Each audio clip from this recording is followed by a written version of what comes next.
Y con esto, pues vamos dando inicio a una nueva sesión, reunión del semillero, ya de las últimas del semestre. Después de esta, de hoy, con Juan Manuel como invitado, nos queda una más dentro de 8 días inclusive, y con esa cerraríamos el semestre. Juan Manuel, yo creo que Juan Manuel ni necesita presentación porque todos acá en el semillero lo conocemos, ha estado desde siempre, chocuano, economista, y ahorita sos candidato a doctorado, pues al PhD también en ciencia política. Y Sí, bueno, has estado investigando muchas cosas en diversos temas, pero también muy enfocado en el Pacífico, y hoy nos vas a contar específicamente tal vez sobre lo que son votos y en particular en dos municipios del Pacífico colombiano. ¿Querés decir algo, Juan Manuel, antes de empezar? Por supuesto, todos y todas muy bienvenidos siempre, y con eso comparto pantalla. Juan Manuel.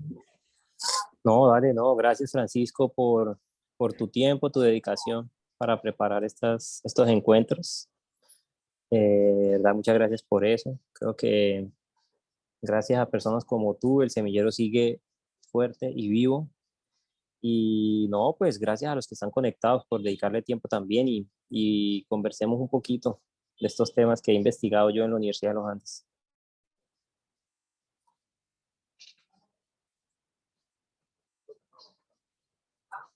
¿Listo? Entonces ya empezamos. Perfecto. Sin Listo. más, empecemos. Listo. ¿Me escuchas bien, cierto? ¿Me escuchan bien? Sí, perfecto. Súper. Listo. Entonces, bueno, no, sabes que quiero empezar con eso que propusiste, o sea, hiciste como una abrebocas muy interesante sobre el tema de las elecciones que se vienen y creo que eso me permite hacer una primera aclaración muy importante que considero dentro del análisis que yo hago y es que yo me enmarco acá en un análisis de elecciones regionales que vistas desde la ciencia política y desde, pues, digamos, los estudios electorales, de el fenómeno electoral regional es muy diferente al fenómeno de elecciones presidenciales. Tanto que, digamos, las fuerzas que influyen a la hora de las decisiones de voto, de las tendencias y los comportamientos electorales, pues son muy diferentes. Básicamente quería empezar por ahí porque claramente para las elecciones presidenciales, aunque quizás sí hay una dinámica muy interesante de clientelismo, no es tan fuerte como lo es en elecciones regionales o en elecciones de Congreso, por ejemplo, ¿sí?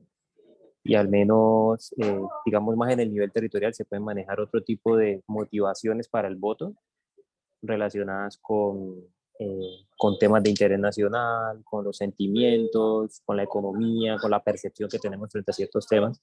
Entonces ahí hay como, digamos, es un mix, pero son elecciones muy diferentes. Y mi tesis, mi trabajo de grado está más enfocado y lo hice tratando de analizar un poco las elecciones regionales y el comportamiento de los votantes y de los políticos, digamos, en un marco más de elecciones regionales. Entonces, lo primero es, pues bueno, este hace parte, digamos, hace parte del trabajo de mi tesis de doctorado en la Universidad de los Andes en ciencia política. Yo ya estoy, sí, candidato a doctor, hace rato vengo de candidato a doctor tratando de terminar esta tesis, pero pues me ha dado, saben que todo llega como a su debido tiempo y la verdad es que en la medida de también en todo este ejercicio laboral, pues ustedes de pronto algunos saben que yo he trabajado en presidencia, he estado en gobierno, he estado también en comunidades.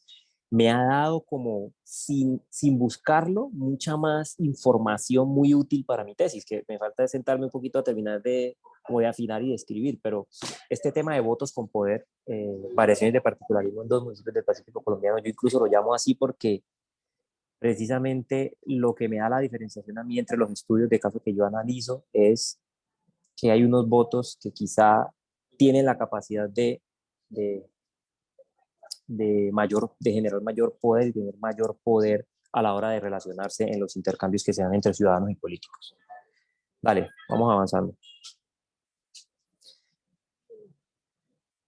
Entonces, básicamente ahí, digamos, el problema que yo analizo en mi trabajo es eh, un poco la literatura, digamos, la literatura más convencional sobre, sobre el fenómeno que yo analizo, que principalmente es el clientelismo, a pesar de que yo analizo otras formas de particularismo.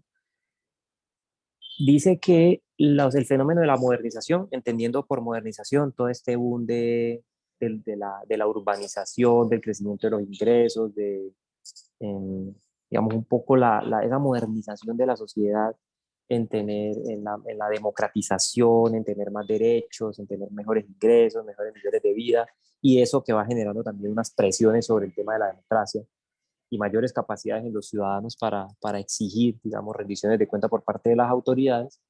Dice que toda esta modernización debilita el clientelismo, pero lo explica básicamente por vía de los ingresos. Entonces, básicamente la explicación ahí de esa literatura muy convencional es que en la medida en que incrementan los niveles de vida reflejados en los ingresos de los ciudadanos, pues estos van a tener mayor capacidad para quizás de alguna manera decir no a ciertas formas de particularismo y poder tener más autonomía para tomar decisiones de voto, ¿sí?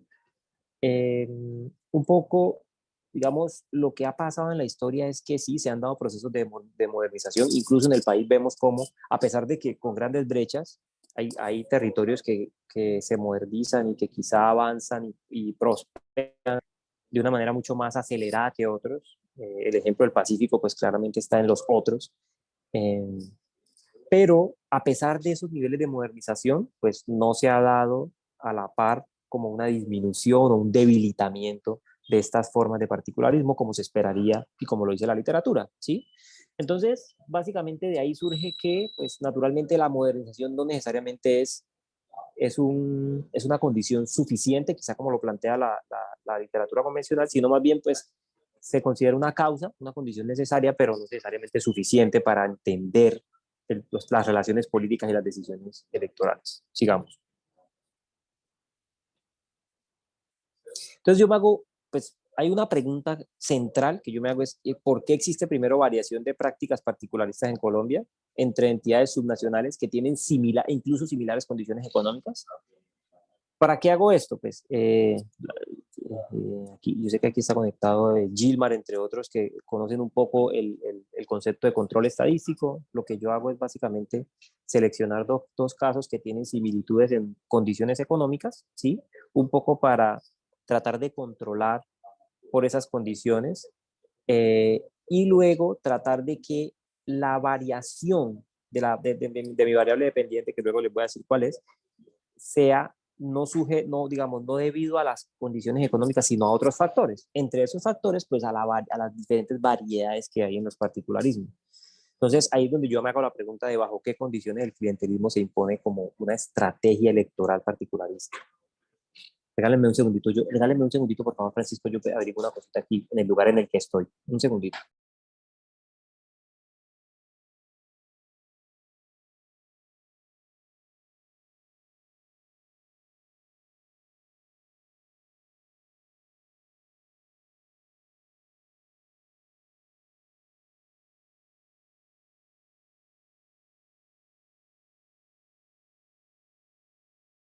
Qué pena, es que estoy aquí en un lugar que me están prestando el espacio, entonces se estaba pidiendo que no me fueran a cerrar la puerta de salida. Listo, entonces me preguntaba entonces bajo qué condiciones el clientelismo se impone como una estrategia electoral particularista, ¿sí? Esa es como, digamos, ya una pregunta un poco más específica sobre lo que yo investigo. Sigamos, Francisco. Bueno, ya esto se los expliqué un poco, qué dice la literatura. Algunos asocian, digamos, la propensión a ser parte de un intercambio clientelar, dadas las condiciones económicas de las personas. Ahí hay varios autores que dicen eso. Entonces hay unos que mencionan el tema de los costos del clientelismo y básicamente lo que se dice es pues que es mucho más fácil, digamos, focalizar a una persona de bajos ingresos para un intercambio clientelista que a una persona de más altos ingresos porque pues tiene mayor autonomía para decir, no, yo no necesito de eso para tomar mi decisión de voto, ¿sí? Sigamos. Esta parte de la literatura la voy a pasar rápido para que vamos a la discusión rápidamente. Bueno, entonces digamos que en la literatura ha habido un poco de resistencia a esta literatura convencional que asociaba los ingresos con el clientelismo, y se han tenido en cuenta más variables un poco más profundas, quizás más estructurales, como ya no tanto el ingreso, sino el modelo económico, si es un modelo rentista, si es un modelo extractivista. Entonces, por ejemplo, en las economías en donde se da la extracción de recursos naturales, ¿sí? Puede ser economías que están mucho más propensas al clientelismo por las condiciones, digamos, que hay para la generación de ingresos, porque quizá están las rentas capturadas por ciertos grupos que tienen la posibilidad de cooptar la decisión de algunos votantes y hacer negociaciones directas con los políticos. Y hay otros que hablan de, por ejemplo, factores como la competencia política, entonces qué tantos partidos hay, qué tanta participación hay en el sistema local político de diferentes grupos. Y hay un autor muy interesante que habla de, no necesariamente es qué tantos recursos económicos se tengan, sino cómo están distribuidos. Y esa es una teoría muy interesante porque me ayuda a mí más adelante incluso a plantear mi argumento, precisamente porque él lo que dice es que lo que importa es cómo están distribuidos los recursos. Entonces, puede haber una economía que en términos agregados genere muchos recursos, que puede ser una economía, por ejemplo, extractivista como a partir de la minería o a partir de algún recurso natural, pero si los recursos están concentrados en muy pocas manos, quizá eso da pie para que pues haya mayor dependencia, menor autonomía por parte de los votantes para tomar decisiones, ¿sí? Entonces, ahí hay una teoría también muy interesante que abre un camino para muchas teorías o muchas explicaciones al fenómeno clientelar. Sigamos.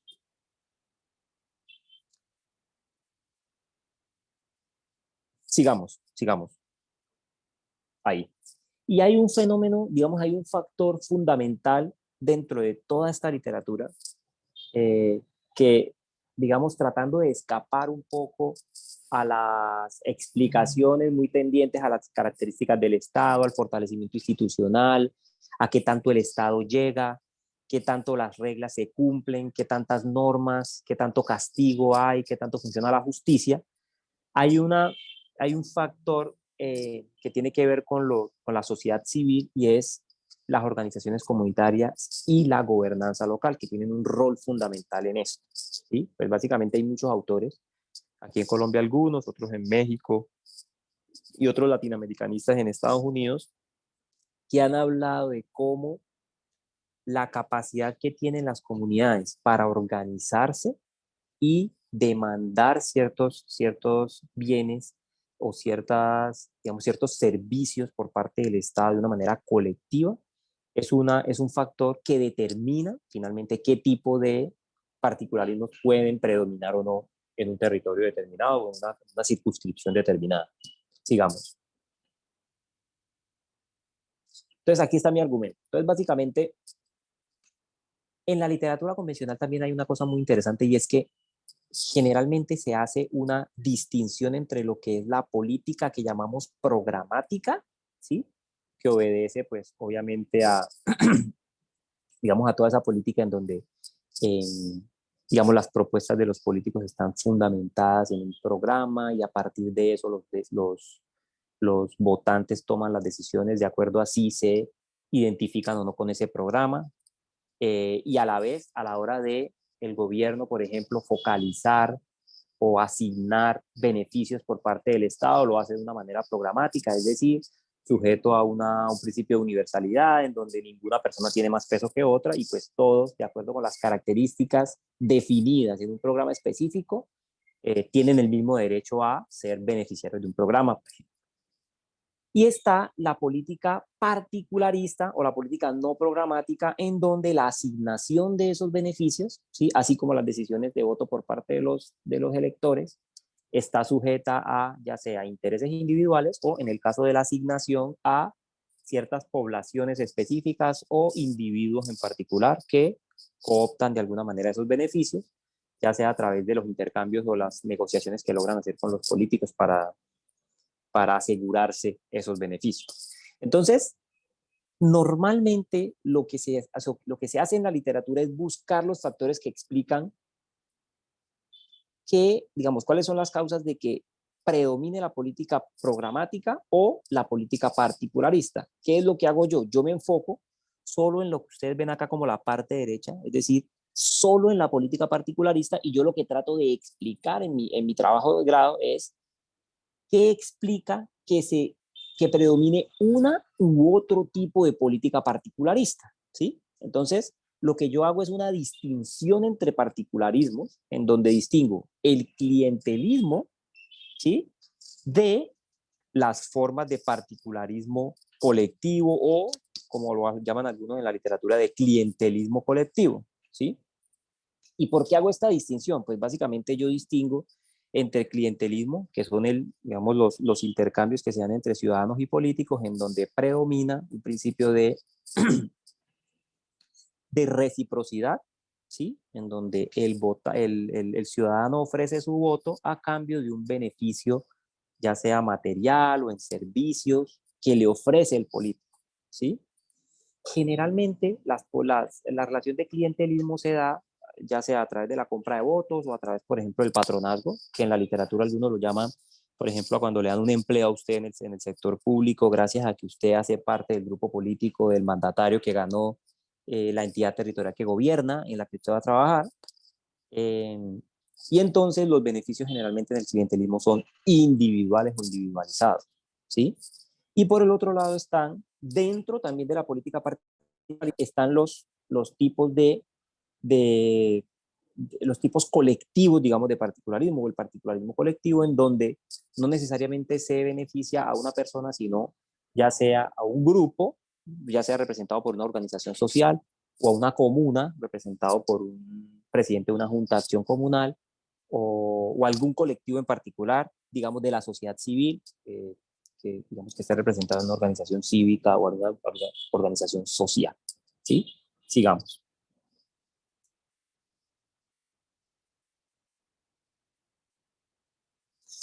Entonces, cuando yo me pregunto, primero, ¿qué es lo que determina para mí que se dé la política programática o la política particularista? Yo esa primera, digamos, ese primer nivel de mi argumento, lo que digo es que está determinado por el nivel de dependencia de recursos del Estado. Yo aquí utilizo una variable en donde yo tomo, digamos, como unidad de análisis el municipio, y lo que hago es que reviso qué tanto el municipio depende de los recursos del Estado para generación de ingresos, ¿sí? Y hay un indicador, por ejemplo, que es el indicador de qué tanto depende el municipio de transferencias del gobierno nacional qué tanto los ingresos del municipio dependen de las transferencias del gobierno nacional. Entonces, en ese caso, aquellos municipios que tienen un nivel mucho más alto de dependencia de recursos del Estado, es decir, expresado en este indicador que les menciono de dependencia de transferencias, son municipios en donde tiende a predominar mucho más la política particularista. ¿Por qué? Pues naturalmente son municipios en donde el principal empleador es el Estado y en esa medida los políticos o digamos las élites políticas tienen la capacidad de cooptar ese Estado local, ¿sí? Para generar empleos, para generar beneficios, eh, y pues como digamos, el principal empleador y la principal generación de ingresos se da a partir de esa actividad, entonces el control por parte de los políticos es mucho más fácil y se da ese intercambio particularista generalmente en esos municipios. Ahora, cuando bajamos a la siguiente pregunta, ¿qué explica entonces, estando en el mundo de la política particularista, qué explica que el clientelismo, como digamos, esa relación de intercambio que yo les expliqué ya, se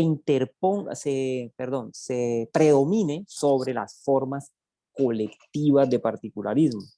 Entonces ahí es donde entran a jugar un papel importante las instancias de gobernanza local, las organizaciones comunitarias en el nivel local, ¿sí?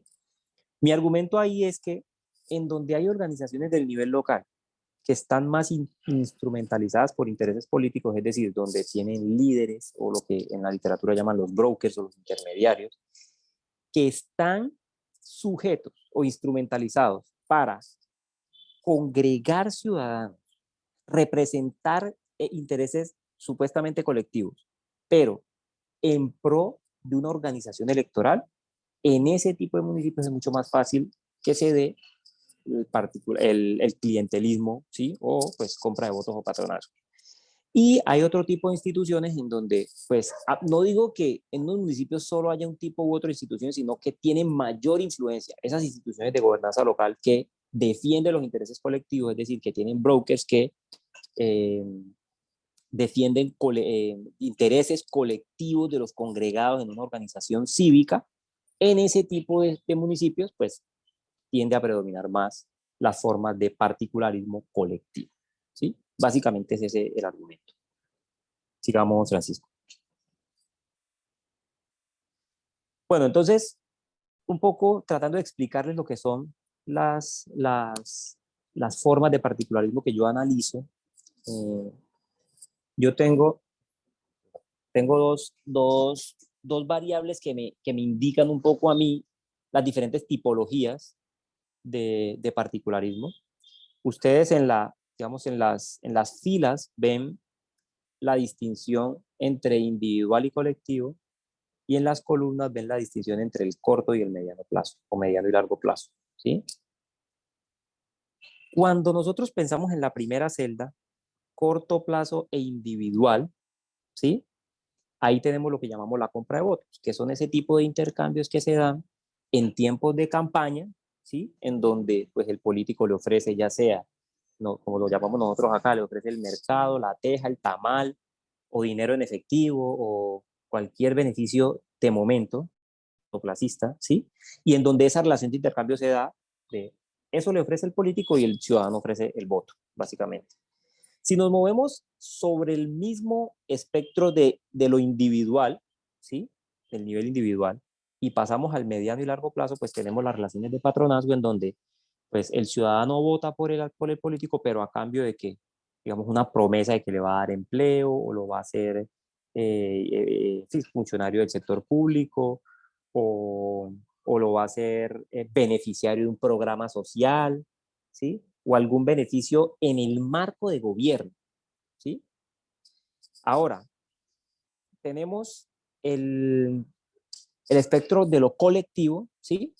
Y si nos pensamos en lo colectivo en el corto plazo, pues tenemos varias formas, digamos, dos formas o tipos de particularismo. Uno son lo que llamamos los regalos de campaña a grupos significativos de ciudadanos. Entonces, generalmente hay ciudadanos que en elecciones se unen para solicitar de manera colectiva ante los candidatos que les resuelvan algún problema de la comunidad, o que les regalen un bote o un motor, o que les den mercados a un barrio, o que les ayuden con la iluminación. Pero esas soluciones se dan en el tiempo de campaña, es decir, ellos exigen que les resuelvan eso en la época de campaña, es decir, antes de ser elegido, ¿sí?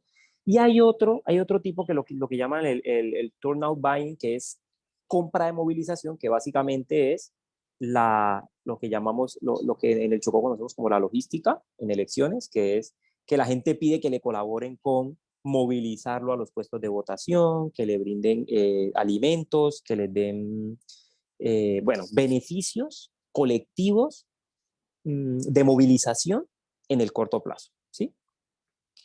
Y tenemos en el largo plazo, que ya es donde unimos el mediano y largo plazo con lo colectivo, que es el particularismo colectivo, en donde la relación de intercambio se da. La negociación se da en época de campaña, pero los beneficios se dan en el tiempo de gobierno de manera colectiva, ¿sí? Entonces, eso es lo que yo llamo el particularismo colectivo. ¿Por qué yo hago esta distinción del particularismo colectivo con el resto de los particularismos? Porque ese particularismo, a pesar de ser un particularismo, tiene una connotación de rendición de cuentas muy diferente al resto de los particularismos. Y es que digamos, las condiciones, primero, los ciudadanos tienen en ese tipo de particularismo un mayor poder de negociación porque están de manera colectiva solicitando, de manera colectiva negociando.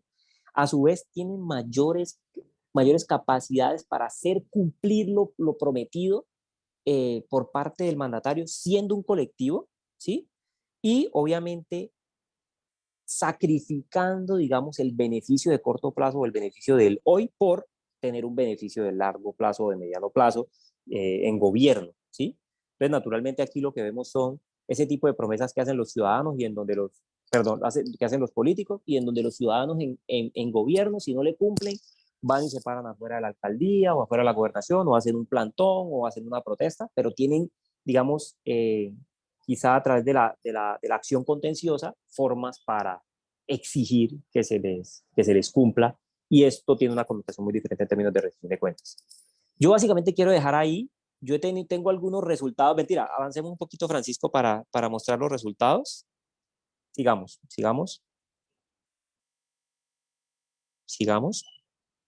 Vamos a los resultados. Yo tengo algunos resultados previos. Ya les cuento un poquito. Sigue. Ahí.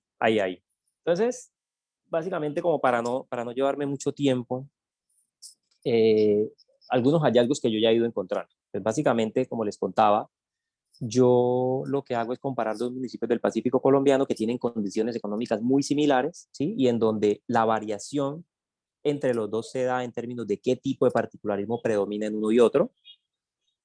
Son muy similares en términos de la dependencia de recursos públicos, ¿sí? Ambos cuentan con variedades de particularismo, es decir, en ambos municipios el particularismo predomina como forma de obtención de votos o de relacionamiento entre ciudadanos y políticos en época electoral, pero pues en uno predomina más el particularismo colectivo que en otro, y ya les voy a decir por qué, ¿sí?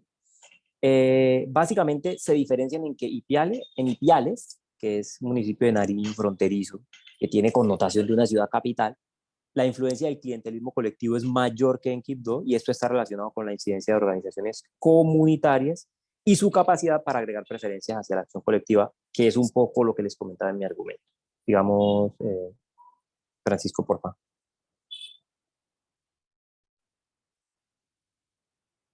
Bueno, yo aquí tengo algunos, les tenía como algunas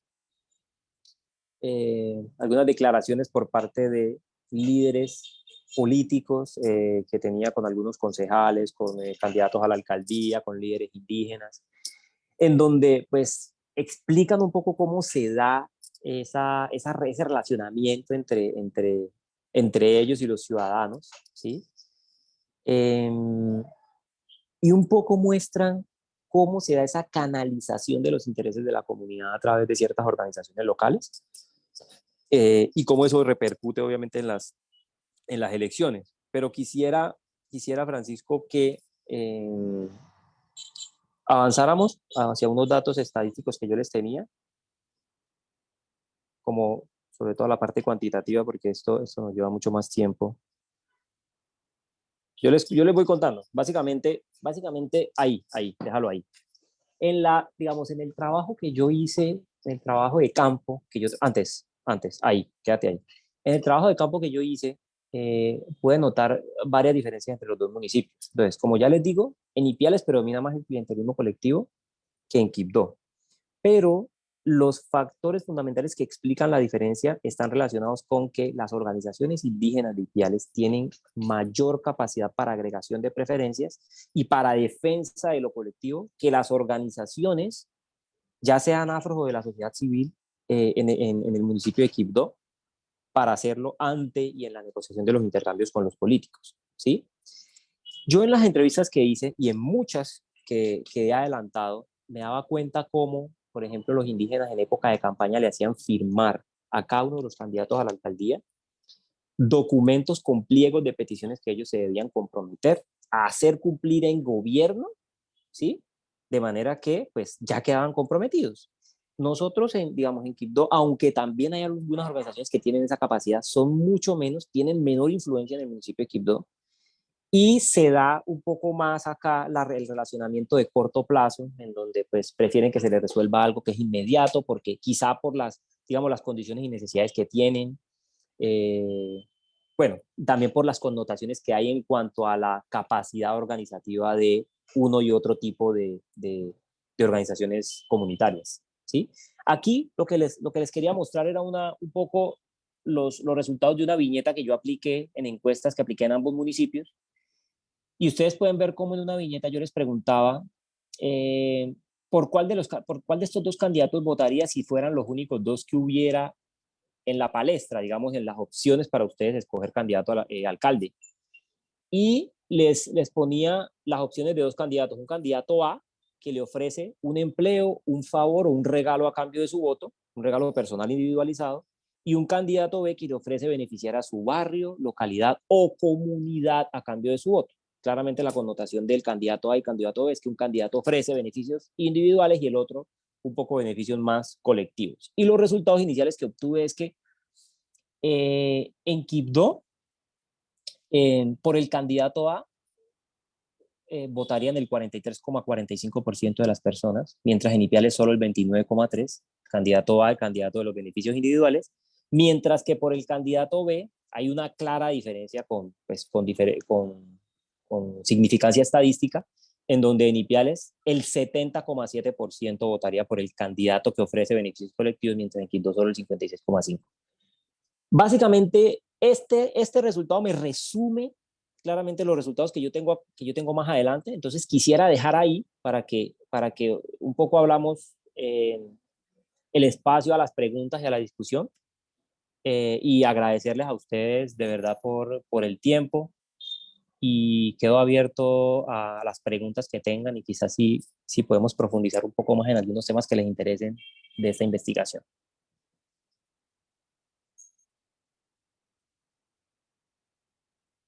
Bien, voy a dejar de compartir pantalla solo para como animar un poquito la discusión. Juan Manuel, muchas gracias. Me parece muy interesante. Hay temas de verdad bastante interesantes. Por ahí estoy viendo también que Neida está agradeciendo. Vamos entonces ahora a abrir como un espacio de conversación, preguntas. No sé si alguien tenga preguntas específicas para Juan Manuel, tal vez sobre su investigación, o inclusive si en lugar de preguntas hay como comentarios o reflexiones que también puedan como surtir ahí el debate. Pueden levantar la mano, solamente abrir el micrófono o escribir por chat, como mejor les quede. Mientras tanto, te pregunto algo, Juan Manuel, mientras de pronto alguien por ahí pregunta, y es, no sé si viste porque digamos, la diferencia entre Quibdó e Ipiales en términos de qué tipo de particularismo preferirían al momento de unas elecciones, que fue la última diapositiva que nos mostraste, pues es muy grande. En Quibdó la gente, diría uno, lo piensa más esos beneficios a nivel individual que tal vez colectivo. Em, ¿qué puede haber detrás? Primero, si hay tal vez algún tipo de particularismo más deseado que otro, o digamos, pues uno podría decir como no, es mejor que la gente se incline hacia lo colectivo que hacia lo individual, o igual tal vez de perjudiciales de alguna manera. Eso por una parte, y por la otra entonces, como cuáles son, qué hay detrás de que en Quibdó, además de lo que comentabas, por ejemplo, de las organizaciones y de sí, como de las organizaciones formales o comunitarias de la gente. Eh, no sé, por ejemplo, si podría haber un tema étnico. Sé que en Ipiales, creo, también hay bastante población indígena. No sé si haya más, por ejemplo, propiedad colectiva o resguardos y demás. ¿Qué más puede incidir en eso?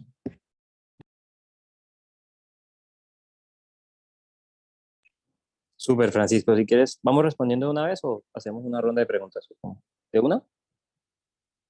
Yo creo, o no sé si alguien tenga Listo. alguna de una vez. Hmm.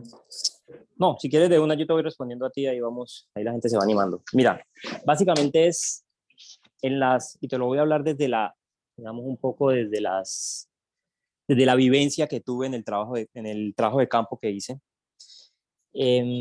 Al hablar, digamos, con las comunidades indígenas, ellos claramente, y no solo con las comunidades indígenas, hablando con los mismos candidatos en su momento, ellos decían, por ejemplo, en Ipiales me decían, cuando las elecciones están muy apretadas aquí en Ipiales, quienes deciden son los indígenas, quién gana, ¿sí? Pero los indígenas, obviamente agrupados en resguardos indígenas, pues de diferentes pueblos, allá están la comunidad más grande o el pueblo indígena más grande son los pastos, los indios pastos que llaman los indígenas pastos, perdón. Eh, y, y claramente esa afirmación tiene tiene poder porque yo decía, ¿cómo así? Ellos son los que deciden finalmente. Sí, es que son una comunidad grande, pero además se hacen sentir porque...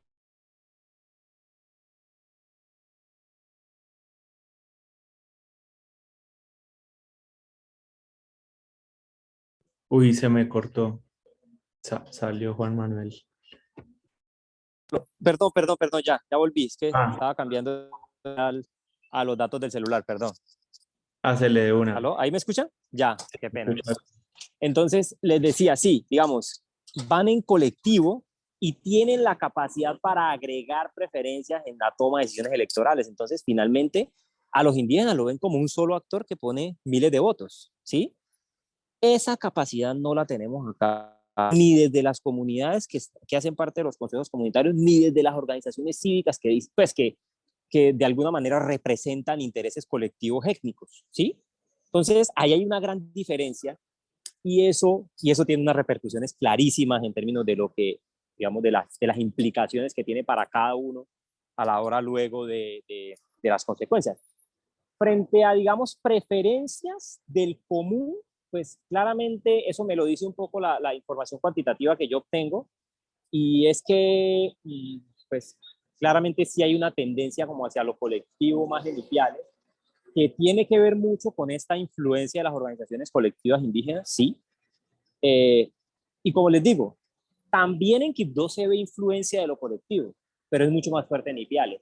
Y eso hace que pues, el predominio de ciertos tipos de estrategias electorales sea mucho más predominante, mucho más fuerte que otros. Básicamente, Francisco.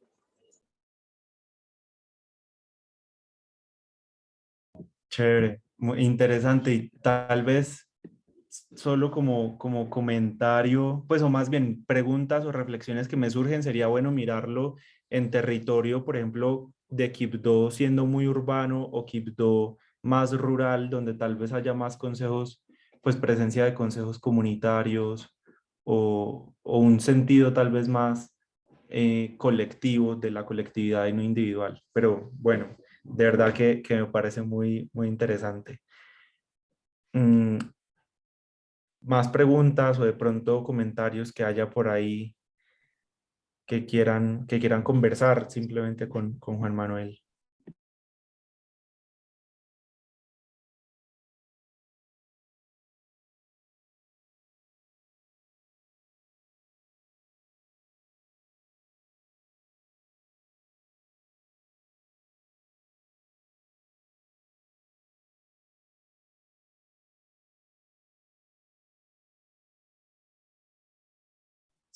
Te voy a contar algo adicional, Francisco, y a todos, que me parece muy interesante, y es que, digamos, el ejercicio yo lo adelanté eh, un poco tratando de pensar más allá de lo electoral incluso, ¿sí?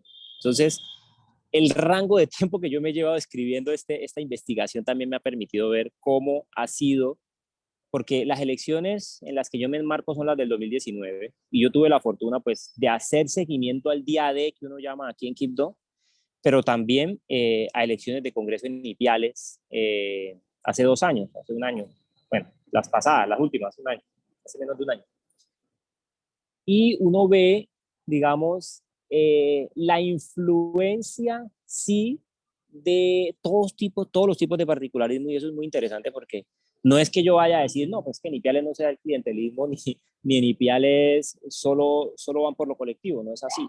Se dan todas las formas de particularismo, pero uno sí logra ver la influencia que tienen estas organizaciones comunitarias, ¿sí? Para influir en las elecciones, incluso en el día D.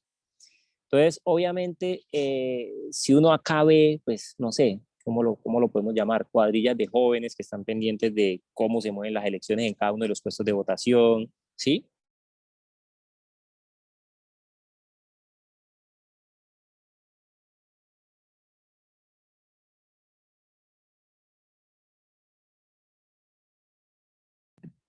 Creo que se Se me volvió a volvió a caer cortar. la conectividad. Ya Sí, igual. se me había cortado. No sé hasta dónde me habrán escuchado, pero no, Las lo que, el cuadrillas de punto que yo jóvenes. les... Aquí uno veía cuadrillas de jóvenes. Sí, exacto, ok, exacto. Uno, espera un segundito.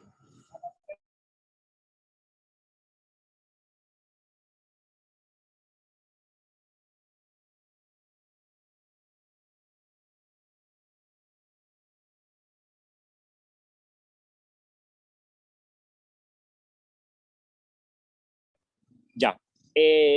No, digamos, uno ve cuadrillas de jóvenes que quizá tienen, o sea, uno no le da una connotación colectiva claramente, ¿sí? En Ipiales sí me tocó ver, digamos, pues lo que, aunque acá también se ve, pero los videos de gente que iba o de su barrio al lugar de votación y del lugar de votación a su barrio, ¿sí?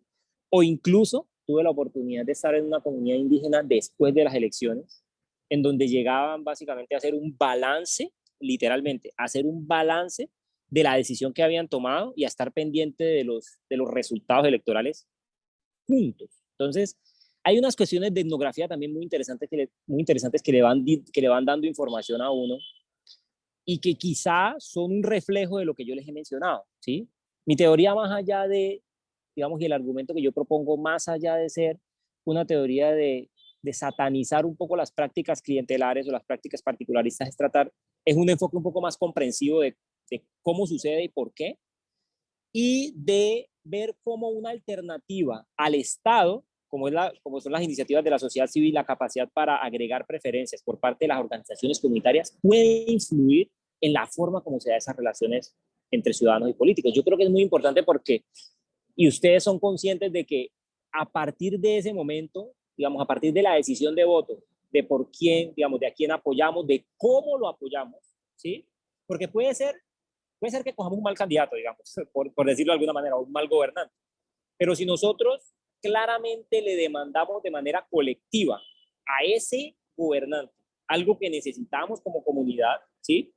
Entonces, les voy a poner un ejemplo. En Ipiales, por ejemplo, tenían la capacidad de parar una gran obra de infraestructura de una carretera porque querían que les cumplieran con unas condiciones mínimas de acceso a esa carretera, ¿sí?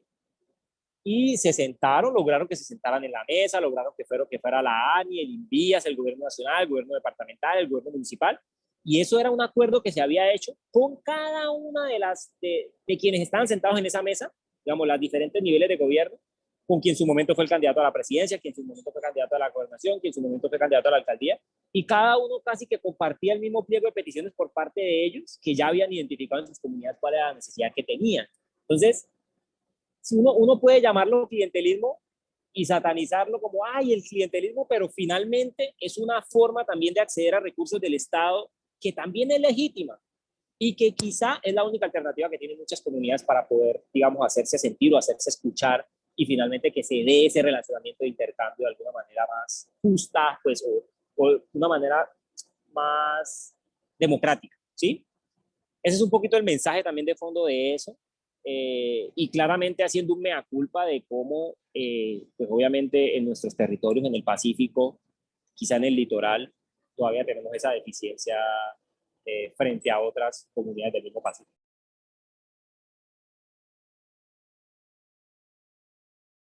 Sí, totalmente que lo pone a uno a pensar en el relacionamiento que uno tiene como ciudadano con el Estado y con quienes cooptan el Estado. Y muy interesante esa reflexión ahí como el particularismo colectivo en el mediano largo plazo. Y que pues mientras vos estabas hablando, yo estaba acá en mi mente y tal vez para caricaturizar un poquito, estaba yo acá diciendo, bueno, a uno le toca juntarse con la gente del barrio y empezar a mirar entonces cómo llama la atención de alguna manera o cómo levanta la mano con ese particularismo colectivo de, bueno, ¿qué nos va a traer para el barrio acá?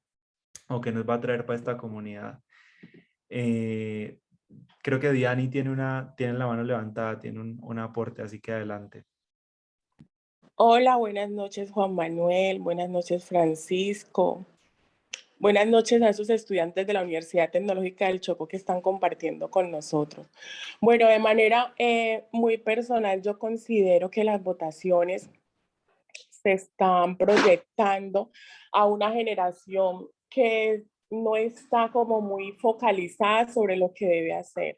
Yo pienso que si nosotros empezamos a sensibilizar a los estudiantes del bachillerato, por ejemplo, los que vienen en noveno, en décimo de bachillerato, y enseñarles a ellos la importancia de votar, porque de manera individual o particular muchos votamos por intereses, bien sea generales o particulares, valga la redundancia. Pero si nosotros acostumbramos a nuestros jóvenes del Pacífico a votar por un interés en el que ellos puedan reclamar sus derechos, yo estoy completamente seguro que la dinámica de las votaciones cambia por completo. Porque resulta, nosotros, por ejemplo, en los tiempos de campaña, enfocamos esas votaciones a las personas que pueden ejercer el derecho al voto. Pero entonces no tenemos en cuenta que dentro de 4 años, estos estudiantes de noveno y décimo, que tengan, pongámosle, unos 16 años, unos 15 años, ya pueden ejercer ese derecho al voto y no van a saber por quién votar porque no han tenido la oportunidad de interactuar con los aspirantes o porque simplemente no se les tuvo en cuenta porque en su momento no contenían la edad. Entonces, para mí, particularizar este ejercicio al voto debe ir más allá de proyectar las aspiraciones de los candidatos, sino de concientizar a los ciudadanos y a los futuros ciudadanos de la importancia de votar. El voto tiene muchas cualidades que son positivas, sobre todo con la certificación de los cuales nosotros nos podemos hacer beneficiarios. Por ejemplo, yo he tenido la posibilidad de que me descuenten en el impuesto predial con mi certificado de votación. Yo he tenido la oportunidad de que me descuenten en mis matrículas cuando he estudiado posgrados. Sí, mi amor. Cuando en posgrado, cuando he estudiado en posgrados de universidades públicas, me han descontado hasta el 10% por mi certificado de votación. Cuando fui a expedir el pasaporte también se ejercieron unos descuentos y esos son cualidades de las votaciones que muchas personas no conocen. Entonces, si no conquistarlos por un lado, que son las aspiraciones o el plan de gobierno a desarrollar, motivarlos por otros lados que puedan ser los principios de la democracia que permitan ejercer ese derecho al voto. Entonces, esa es mi opinión y me ha parecido súper interesante todas estas estadísticas, todo lo que han compartido en esta noche. Me parece que es un aporte muy grande y espero que pues de aquí salgamos a popularizar este encuentro sincrónico que hemos tenido y que no se quede solamente aquí en la pantalla. Muchísimas gracias. Muchas gracias, Diani, por tu aporte. Yo creo que claramente uno y nosotros como ciudadanos, yo diría más ciudadanos del común, bueno, como somos todos, somos beneficiarios finalmente de este tipo de arreglos, digamos, que se dan en las épocas electorales también. Y nos asiste el compromiso y la responsabilidad también de participar pues de manera responsable, ¿no? Pero claramente ya en el contexto de las comunidades que yo les mencionaba, ellos pues, obviamente también en defensa de sus intereses colectivos, hacen este tipo de solicitudes o de negociaciones que finalmente tienen repercusiones sobre sus comunidades, como tú lo mencionas, en temas de educación, en temas de recreación, de infraestructura, bueno, de acceso a muchos servicios del Estado que quizá en otras condiciones no tendrían acceso. Gracias, Diana.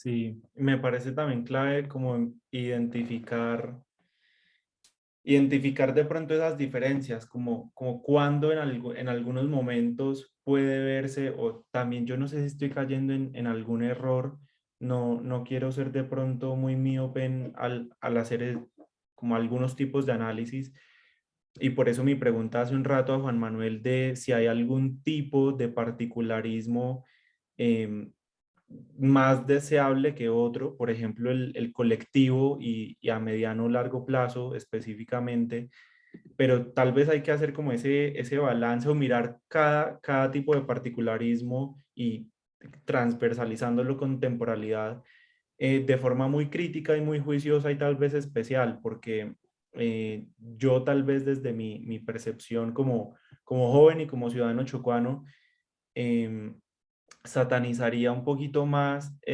un clientelismo que se dé a nivel individual y donde haya, por ejemplo, más compra de votos o patronazgo inclusive, que otros. Y si se hace, digamos, si uno está en un municipio y está en la zona urbana, por ejemplo, donde uno no tiene como ese interés colectivo y demás, entendiendo también que hay muchas situaciones particulares por las que uno como joven puede estar pasando, donde pues, digamos, si uno es una persona racional que pone sus opciones, sus canastas de consumo y lo que uno quiere es, pues, lo que le resulta mejor es vender el voto, pues, bueno, eso es otra cosa.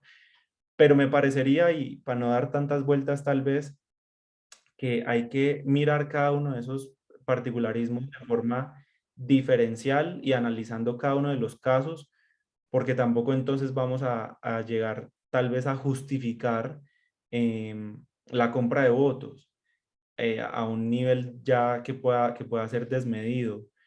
Mm, Me ponía también a pensar ahora que para las elecciones pasadas del 13 de marzo, que eran de Congreso, Quibdó, bueno, yo estaba haciendo el análisis para estas elecciones del 13 de marzo, pero para las elecciones legislativas de hace 4 años, Quibdó fue el segundo municipio que peor votó en términos de que, aunque marcaban el tarjetón y participaban, los votos resultaban inválidos, resultaban siendo votos o no marcados o votos nulos porque pues se marcaban en distintas partes.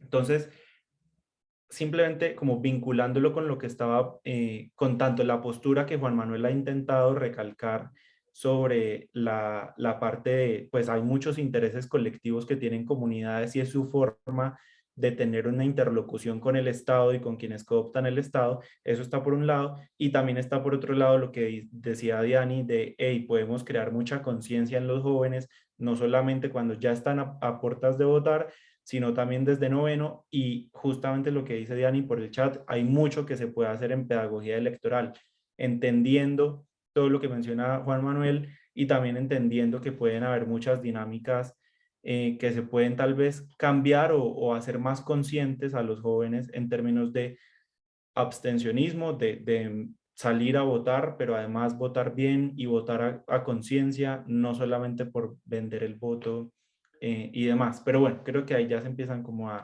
entremezclar varios temas más. Juan Manuel, ¿vas a decir algo? Sí, sí, no, sí, no, se me había desconectado, pero solo al final de lo que dijiste.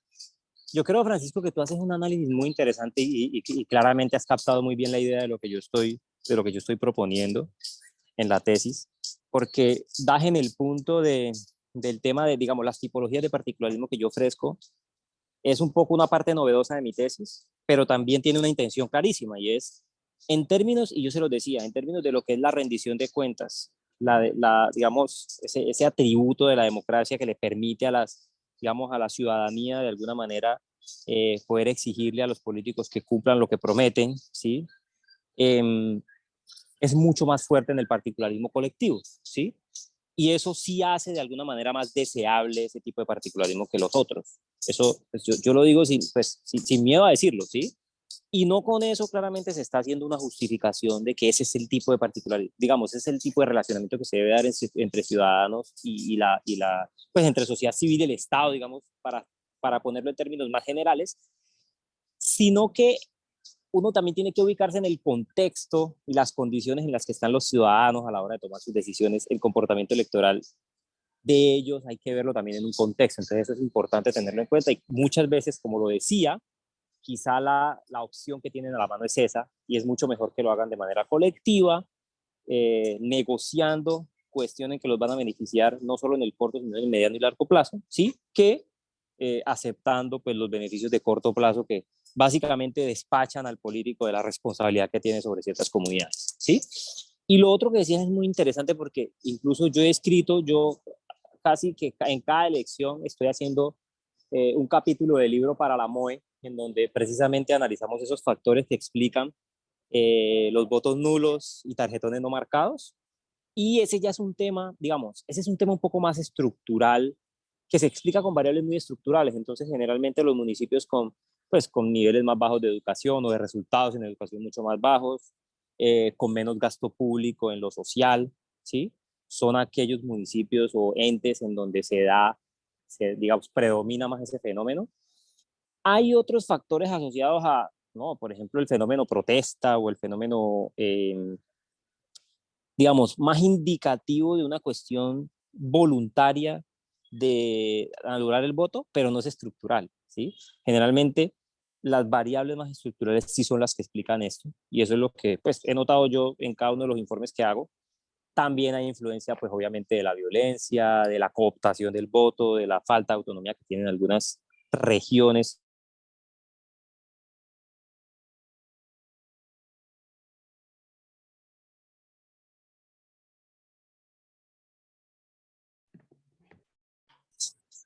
Ustedes entenderán este tema de conectividad. Yo estoy en Quibdó. ¿Me escuchan? Sí, ya ahí volviste, Juan Manuel. Sí, estoy desde Quibdó y el tema de la conectividad es un problema real de nuestros tiempos acá. Bueno, no, para redondear, entonces les decía que pues, hay otros factores como la violencia, ¿sí? Y obviamente pues la presencia del Estado básicamente también explican eso. Yo con eso, pues no, creo que quería decirte precisamente comentario frente a lo que estabas mencionando, se me escapa algo más que habrás mencionado, pero esos dos puntos los quería resaltar de lo que dijiste, Francisco. Bien, excelente. No sé si alguien más de pronto tenga un apunte, pregunta, comentario que quiera hacer por ahí o con esto vamos cerrando. Mejor dicho, que hable ahora o calle para siempre.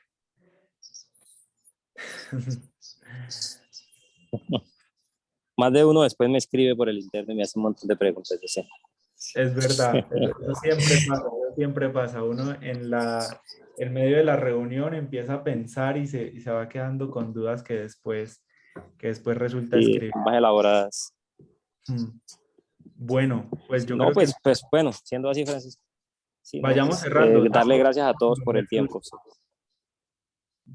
No, por supuesto, gracias a vos siempre por estar tan pendiente del semillero, de además compartirnos sobre tus investigaciones, sobre tus trabajos, sobre lo que andas haciendo. Siempre resulta muy grato tenerte en el semillero y además muy enriquecedor en términos de discusión y argumentación, tanto en el Chocó como en el Pacífico. De verdad que muchas gracias por eso y gracias a todos y a todas por conectarse y estar acá.